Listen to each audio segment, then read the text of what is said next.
تقلید اور اتباع میں فرق ہی یہ ہے، تقلید بغیر دلیل کے ہوتی ہے، دلیل کی کوئی روشنی نہیں ہوتی۔ وہاں پہ رسول اللہ صلی اللہ علیہ وسلم کی حدیث کا نہ کوئی وجود ہوتا ہے، نہ قرآن پاک کی کوئی نص قطعی ہوتی ہے۔ وہاں پہ صرف اور صرف اس کے اوپر ڈائریکٹ یہ ہے کہ آپ نے بغیر دلیل کے امام کی بات کو ترجیح دینی ہے۔ جس طرح مفتی صاحب نے فتویٰ تحریر کر دیا بس اسے فالو کرنا ہے، وہاں پہ حدیث کی روشنی یا قرآن پاک کی آیت کا تو وجود ہی نہیں ہوتا۔ اتباع جو ہوتی ہے، اتباع کا مطلب یہ ہوتا ہے کہ دلیل کی روشنی میں قدم بقدم چلنا، پیچھے پیچھے چلنا، نقش قدم پہ چلنا۔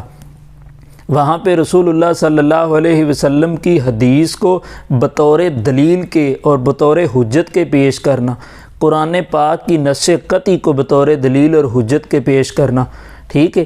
تقلید حرام ہے، تقلید شخصی تقلید ہو یا کوئی اجتماعی تقلید ہو، تقلید حرام ہے۔ اتباع جو ہے وہ رسول پاک صلی اللہ علیہ وسلم کی صرف اتباع ہے۔ پھر عام طور پہ یہ کہہ کے ہمارے ذہنوں کے اندر فطور بھر دیا جاتا ہے جی پھر اللہ تعالیٰ نے کیوں کہا کہ علماء کی طرف آپ رجوع کریں؟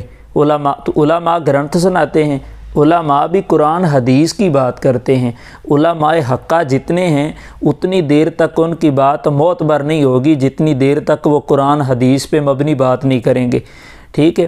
ان کی ایک کتاب ہے اصول کرخی، صفحہ نمبر 39 قاعدہ نمبر 28 لکھا ہوا ہے، نعوذ باللہ یہ سمجھیے گا کہ ان کل آیت تخالف قول صحابنا فانها تحمل علی النسخ او علی التأویل، کہ اگر قرآن کی ہر وہ آیت جو ہمارے امام کے قول کے خلاف آ جائے، قول کے خلاف آ جائے، کس کے؟ ہمارے امام کے، ہمارے امام کے قول کے خلاف بات آ جائے تو وہاں پہ قرآن کی اس آیت کا مفہوم اس طریقے سے نکالنا ہے کہ وہ مفہوم ہمارے امام کے قول کے مطابق ہو جائے، یا پھر نعوذ باللہ اس آیت کی تعویل اس طریقے سے کرنی ہے کہ وہ قرآن کی آیت کی گئی ہوئی تعویل جو ہے اس کا مفہوم امام کے قول کے مطابق ہو جائے۔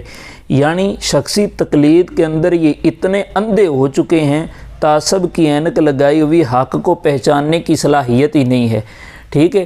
تقلید کے اندر یہاں تک کہہ دیا کہ امام صاحب کی بات کو نہیں بدلنا ہے تو قرآن کی بات کو بدل دینے، قرآن کی آیت کے ترجمے کو بدل دینے۔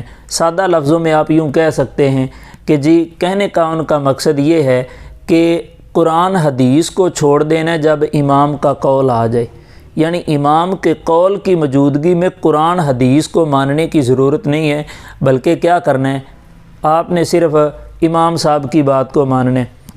عجیب بات ہے، ایک جگہ اتفاق ہوا، مسجد میں نماز پڑھی، وہاں پہ کچھ نمازی حضرات آئے ہوئے تھے، یہ تبلیغی، تو میں نماز پڑھ کے اٹھنے لگا تو کہنے لگے مولانا بیٹھ جائیں آپ بھی کچھ سن لیں، تو میں نے کہا چلیں، بیٹھ گیا۔ وہ نہیں جانتے تھے کہ یہ بھی اسی فیلڈ سے ہے بندہ، تو میں بیٹھ گیا۔ انہوں نے یعنی کہ نماز کی فضیلت بیان کی، کرتے کرتے کہنے لگے جی فلاں صحابی تھا، تیر اسے لگ گیا اور خون بہنے لگا، اور خون بہہ رہا ہے، صحابی رسول نماز ادا کر رہے ہیں، تکلیف کا احساس تک ہی نہیں ہوا۔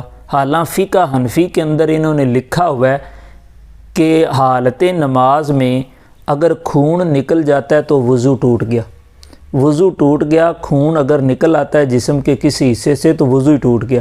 یعنی صحابی رسول کو نہیں پتہ تھا کہ میرا خون بہہ رہا ہے اور وہ نماز پڑھ رہا ہے، ٹھیک ہے۔ یہ تھی فقہ حنفی۔ فقہ حنفی اور حدیث رسول صلی اللہ علیہ وآلہ وسلم کے درمیان انہوں نے بڑا اختلاف پیدا کیا ہے۔ حدیث کچھ کہتی ہے، فقہ حنفی کچھ کہتی ہے۔ حدیث کہتی ہے، بخاری کی حدیث ہے کہ برتن میں کتا اگر منہ مار دے تو 7 مرتبہ اسے دھویا جائے گا، 6 مرتبہ پانی کے ساتھ اور 7ویں مرتبہ مٹی کے ساتھ۔ فقہ حنفی ہدایہ کھول کے دیکھو، اس میں یہ لکھا ہوا ہے جی کتا اگر برتن میں منہ مار جائے تو 3 بار دھویا جائے گا، ٹھیک ہے۔ تو اس طرح کے بہت سارے مسائل ہیں جو کہ تقلید کی وجہ سے ہمیں گمراہی کی طرف لے کے جاتے ہیں۔ ٹھیک ہے، تو کسی بندے کی بات مانی جائے گی، عالم کی بات بھی تب مانی جائے گی جب اس کی بات قرآن حدیث پہ مبنی ہوگی۔ جب وہ قرآن حدیث پہ مبنی بات نہیں کرے گا، ہم چھوڑ دیں گے۔ کیوں؟ الیوم اکملت لکم واتممت علیکم نعمتی ورضیت لکم الاسلام دینا۔ اسلام ایک کمپلیٹ کوڈ آف لائف ہے، اس میں کسی طرح کا نقص نہیں ہے۔ ٹھیک ہے، یہ نہیں ہو سکتا کہ قرآن حدیث کے اندر اللہ نے وہ سارا مسائل کا حل نہ نکالا اور وہ فقہ حنفی نکال رہی ہو، ہمیں بتا رہی کوئی اس کا یہ حل ہے۔ تو شخصی تقلید ہو یا کسی بھی طرح کی تقلید ہو، تقلید حرام ہے، حرام ہے۔